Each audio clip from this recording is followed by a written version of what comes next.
Assalamu alaikum students. In a previous class we studied about microscope and emergence of cell theory. This is part 2 of chapter number 4. We will study about the cell and its organelles. Okay, so now we will discuss cytoplasm.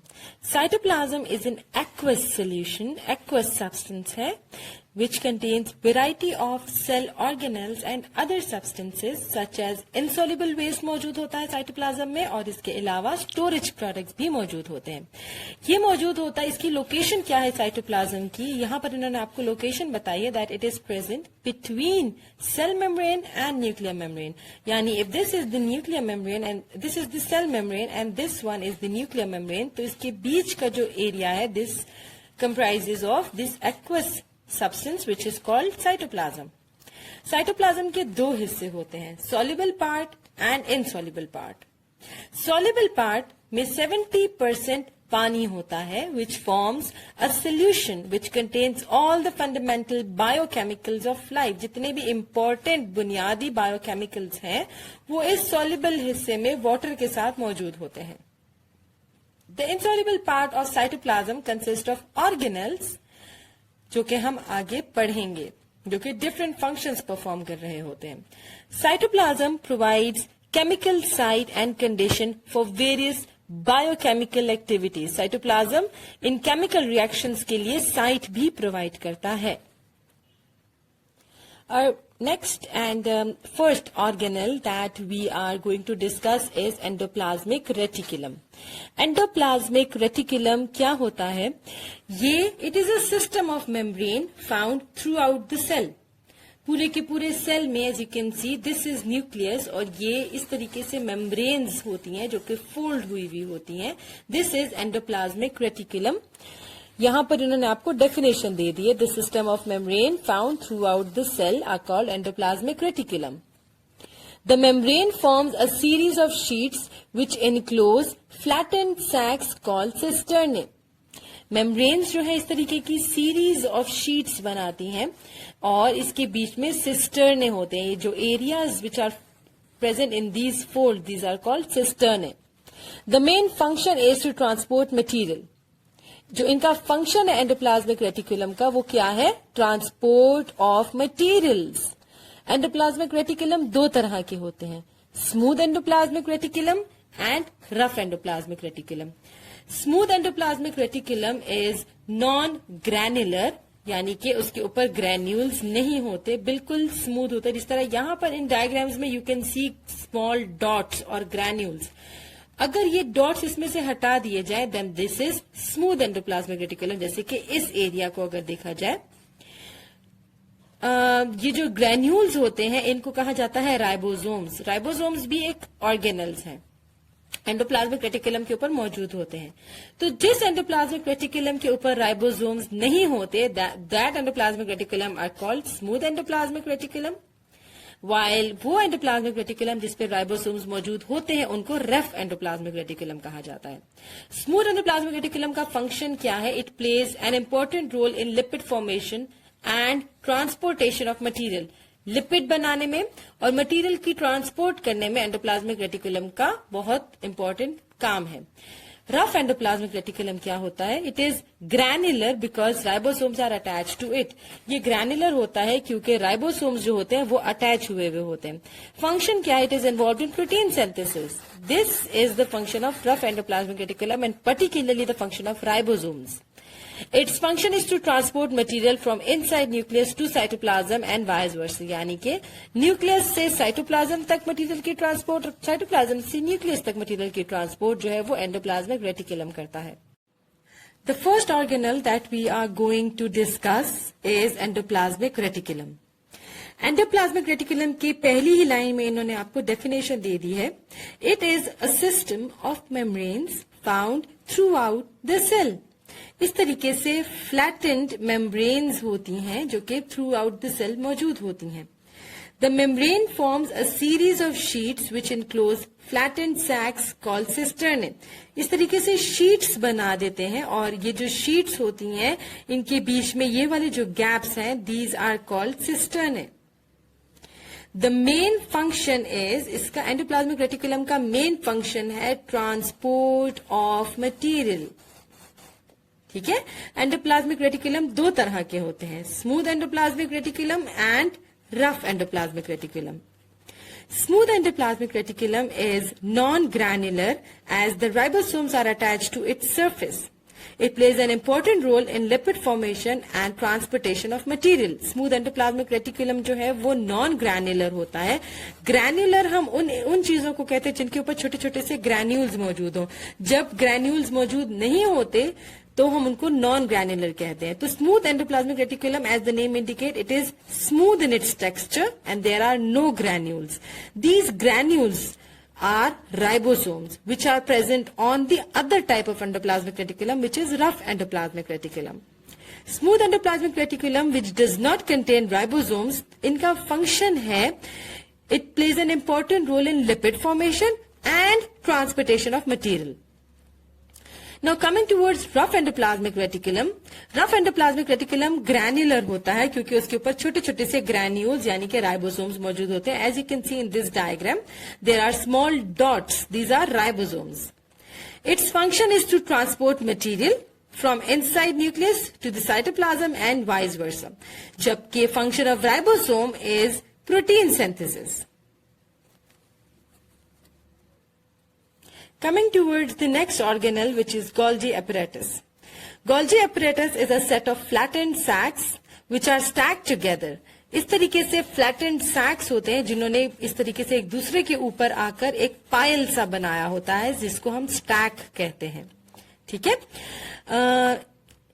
It is named after its discoverer Camillo Golgi. इनको जो इस Golgi apparatus के discoverer जो थे Camillo Golgi थे, इनके ऊपर इसका नाम दिया गया Golgi apparatus. Its function is to store the secretions को store करना, convert them into finished product, उनको convert करना finished product में यानी कि उनकी break down करना, pack them into rounded sacs and vesicles, छोटे छोटे वेजिकल्स की फॉर्म में इनको जो है वो पैक कर देना, and then transport these vesicles to the exterior in the form of secretion, और फिर इन वेजिकल्स को सेल से बाहर ट्रांसपोर्ट कर देना. This is the function of Golgi apparatus. These vesicles are kept in the cell or they are transported in the form of secretion. Plant cells have large number of stacks in their Golgi apparatus. Our next organelle is mitochondria. Mitochondria is a very important organelle. Prokaryotes में mitochondria नहीं होते. ठीक है, ये सिर्फ eukaryotes के अंदर मौजूद होते हैं. And it is thought that energy required is produced in the cytoplasm of by anaerobic respiration or by mesosomes. Prokaryotes के अंदर एनर्जी रिक्वायरमेंट्स जो होती हैं which is the function of mitochondria, prokaryotes में माइटोकॉन्ड्रिया नहीं होते, इसलिए प्रोकैरियोट्स की जो एनर्जी रिक्वायरमेंट है वो किस तरीके से होती है, रिस्पायरेशन का प्रोसेस होता है उनके साइटोप्लाज्म में या फिर मीसोसोम्स के थ्रू इनको एनर्जी मिलती है. माइटोकॉन्ड्रिया की तरफ आते हैं. Mitochondria are found in eukaryotic cell. सबसे पहले उसका हम स्ट्रक्चर देखते हैं. Mitochondria are bounded by a double membrane. As you can see, there is an outer membrane which is smooth and an inner membrane which is enfolded.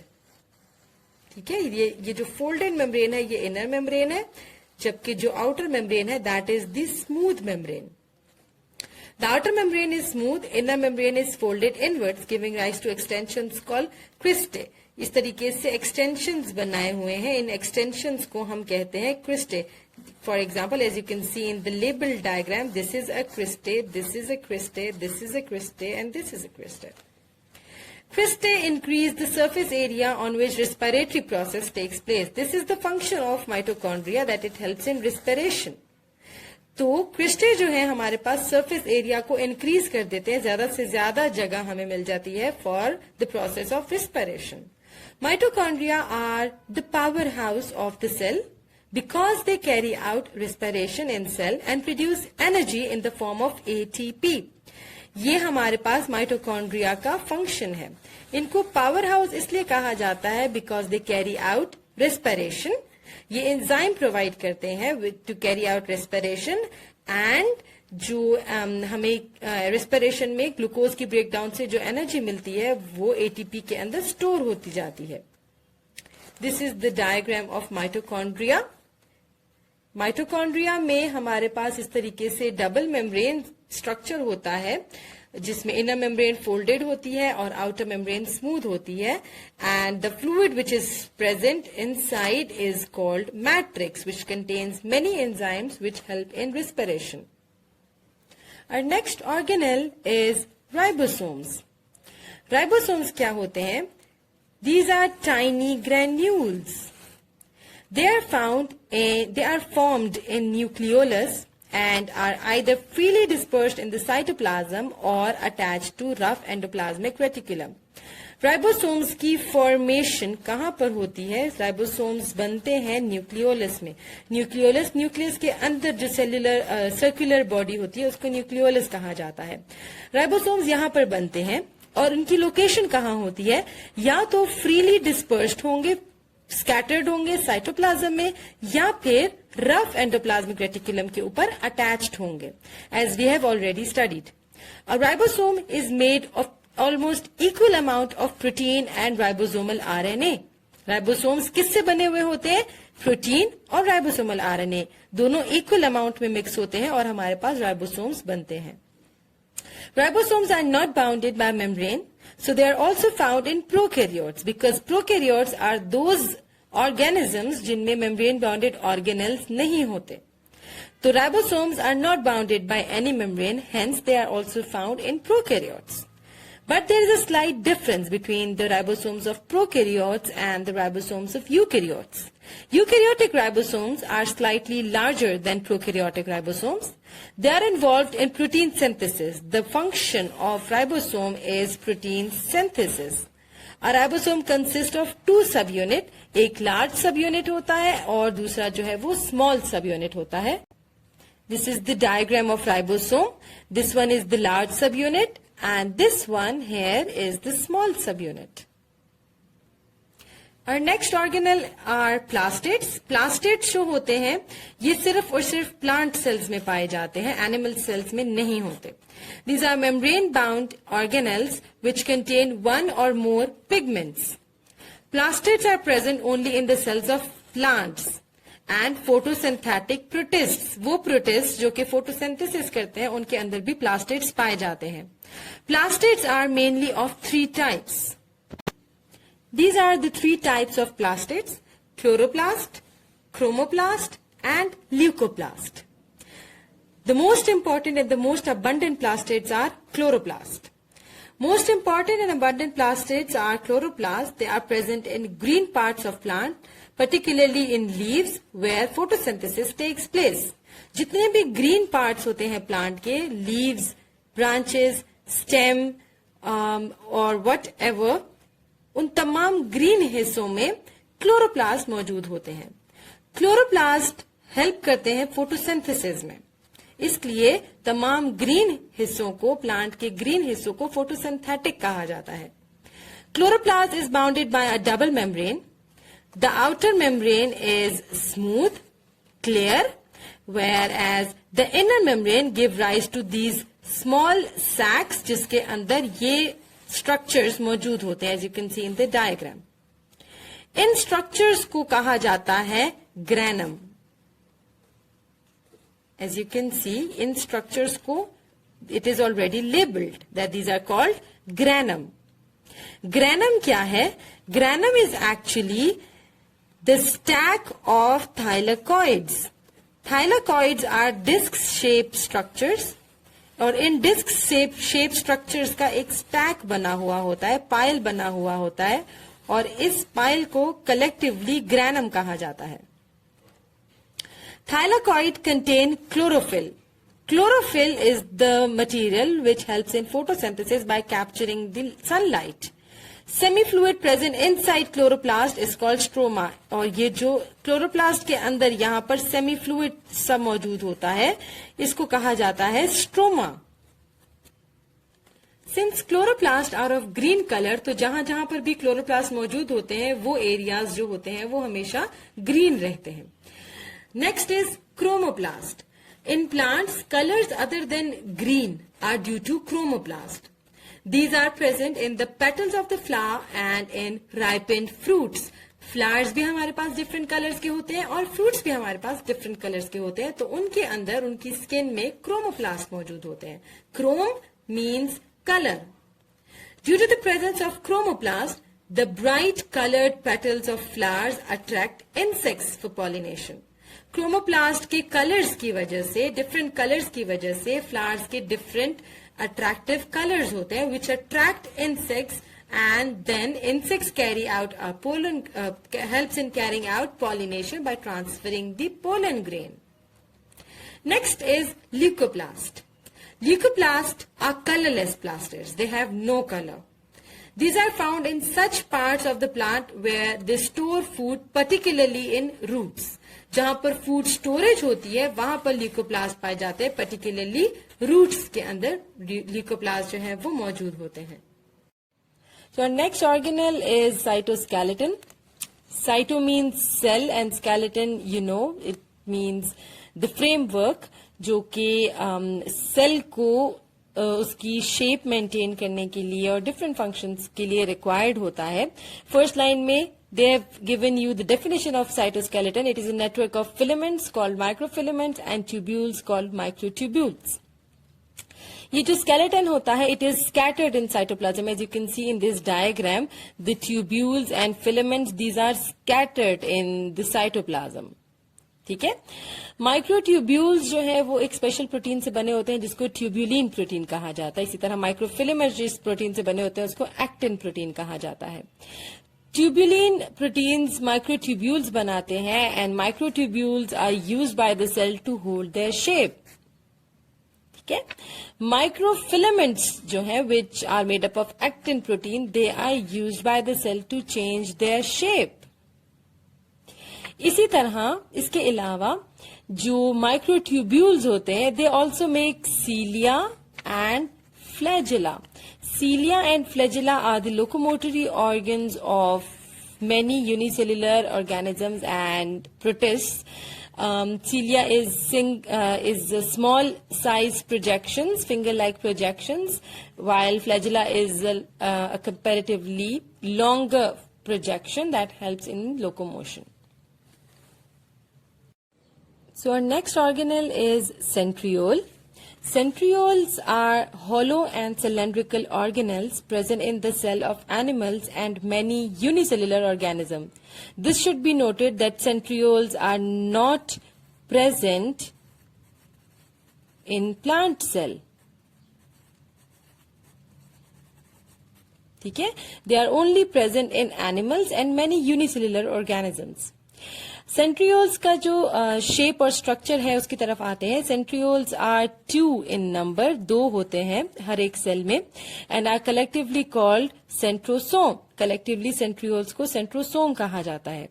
Each centriole, अच्छा, the structure of centriole is such that each centriole contains 9 triplets of microtubule. Microtubule जो कि हम अभी ऊपर cytoskeleton में already पढ़ चुके हैं. माइक्रोट्यूब्यूल्स जो हैं वो सेंट्रियोल्स बनाने में भी हेल्प करती हैं. किस तरीके से माइक्रोट्यूब्यूल सेंट्रियोल बनाती हैं? माइक्रोट्यूब्यूल्स इन ट्यूब्स की 3-3 के सेट्स बन जाते हैं, 1, 2 और 3. ये 3-3 सेट्स इस मैनर में सर्कुलर शेप में कंबाइन होते हैं. They are making 9 triplets of microtubule. This is the 1 triplet, this is the 2nd triplet, this is 3rd, 4th, 5th, 6th, 7th, 8th and 9th. This is transverse side, और अगर हम इसको side से देखें तो इसमें इस तरीके से माइक्रोट्यूब्यूल्स जो हैं वो क्लियर ट्यूब्स की फॉर्म में विजिबल होते हैं. सेंट्रियोल्स का फंक्शन है to form spindle fiber during cell division. Now, this is something new for you all. Cell division is a process in which a cell divides into 2 daughter nuclei in case of mitosis and into 4 daughter nuclei in case of meiosis. Cell divides into 2 daughter cells or 4 daughter cells, respectively. During this division, the chromosomes, which is the compact and coiled form of DNA, this is chromosome की division के लिए we need a set of fibers called spindle fiber. Cell division के दौरान chromosomes की division और movement के लिए spindle fibres की जरूरत होती है एंड स्पिंडल फाइबर फॉर्मेशन जो है वो करते हैं centrioles. Point to remember, in the cells that contain cilia and flagella, centrioles are involved in the formation of cilia and flagella. Centrioles are made up of microtubules, as we have already discussed that microtubules are also helping in the making of cilia and flagella. So, centrioles are also helping in making formation of cilia and flagella. Next, we are going to discuss vacuole. Vacuole क्या होता है? Vacuole is a fluid-filled sac bounded by a single membrane. Fluid-filled होता है यानी कि fluid से भरा हुआ होता है और एक सिंगल मेम्ब्रेन इसके इर्द गिर्द होती है. इस मेम्ब्रेन को कहा जाता है tonoplast. This is the name of the membrane that surrounds vacuole. Animal cell के अंदर it contain more than one small vacuoles. Animal cells में स्मॉल करके काफी सारे वैक्यूल्स मौजूद होते हैं. मैच्योर प्लांट सेल के अंदर भी many small vacuoles मौजूद होते हैं which fuse together to make one large central vacuole in a mature plant cell. Young plant cell के अंदर small vacuoles होंगे which will fuse together to form a one large central vacuole. The large vacuole contains water, salt and other materials. It pushes other materials towards cell wall and plant cell become turgid. Plant के cell को turgid रहने की जरूरत होती है and vacuole is helping a plant cell to stay in this condition. Many organisms like take in material from outside in the form of food vacuole. Some unicellular organisms use contractile vacuole for the excretion of waste. This is another type of vacuole which is involved in the excretion of waste products. तो कुछ unicellular organisms में since they do not possess any special excretory system, they possess this special type of vacuole which help them in excreting their waste products. This is the diagram of vacuole. आप देख सकते हैं एक centre में मौजूद है large vacuole है जिसने अलोंग विद न्यूक्लियस बाकी तमाम ऑर्गेनल्स को सेल की साइड्स तक पुश कर दिया है. This is a plant cell. Lysosomes. Lysosomes are single membrane bound organelle. Lysosomes contain strong digestive enzymes. The function of lysosome is to break down food and waste material within the cell. Cell के अंदर जितना भी waste material और food material मौजूद है उसकी breaking का काम करने के लिए the organelle responsible is lysosome. During its function lysosome किस तरीके से काम करते हैं? ये फ्यूज कर जाते हैं वैक्यूल की वॉल के साथ. वैक्यूल के अंदर होते हैं ये waste material and food material. Lysosomes vacuole से ये फूड मटेरियल ले लेते हैं एंड लाइजोसोम के अंदर जो एंजाइम होते हैं they start breaking down these materials. You can see in this diagram these are the enzymes within a lysosome and this is the single membrane of a lysosome. Nucleus. Nucleus is the most important and visible part of a cell. एक cell का सबसे ज्यादा important और नजर आने वाला हिस्सा जो है वो न्यूक्लियस होता है. It is present in a centre of the animal cell. इन्होंने आपको यहाँ पर लोकेशन बताई है कि न्यूक्लियस एनिमल सेल के बिल्कुल सेंटर में मौजूद होता है जबकि प्लांट सेल में न्यूक्लियस एक साइड पर पुश हो जाता है due to the presence of large central vacuole. Nucleus के इर्द गिर्द एक डबल मेम्ब्रेन स्ट्रक्चर होता है जिसको न्यूक्लियर एनवेलप कहा जाता है और इस न्यूक्लियर एनवेलप के अंदर एक ग्रैन्युलर सा मैट्रिक्स होता है. ग्रैन्युलर का मतलब होता है it consist of small particles. Granular matrix को न्यूक्लियोप्लाज्म कहा जाता है और इस न्यूक्लियोप्लाज्म में 1 और 2 nucleoli are present. Nucleoli is spherical body inside the nucleus और इसके अलावा न्यूक्लियस के अंदर chromosomes are also present. Now what are chromosomes? Chromosomes are more visible in a dividing cell. एक डिवाइडिंग सेल को जब हम देखते हैं तो हमें क्रोमोसोम्स ज्यादा विजिबल नजर आते हैं।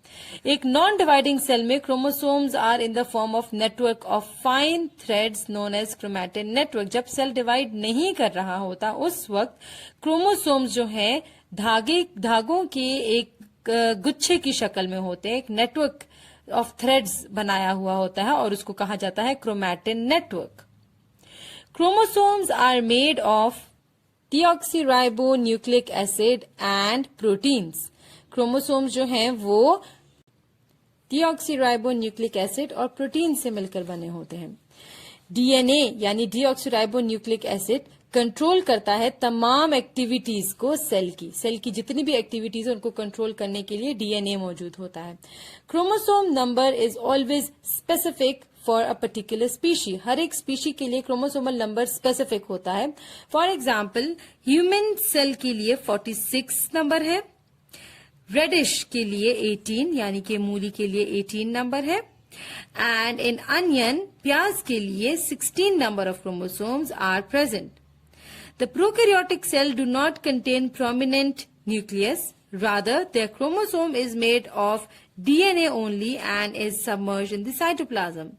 Prokaryotes में न्यूक्लियस तो होता नहीं है प्रोमिनेंट, और उनका जो क्रोमोसोम्स होते हैं वो सिर्फ डीएनए से बने होते हैं। There is no proteins in the chromosomes of prokaryotes. और ये डीएनए जो है it is submerge in the cytoplasm. ये जो क्रोमोसोम्स होते हैं ये साइटोप्लाज्म के अंदर सबमर्ज हुए होते हैं, दबे हुए होते हैं। This is the end of part 2 of chapter number 4. We will inshallah be continuing our remaining chapter in our next class. Thank you.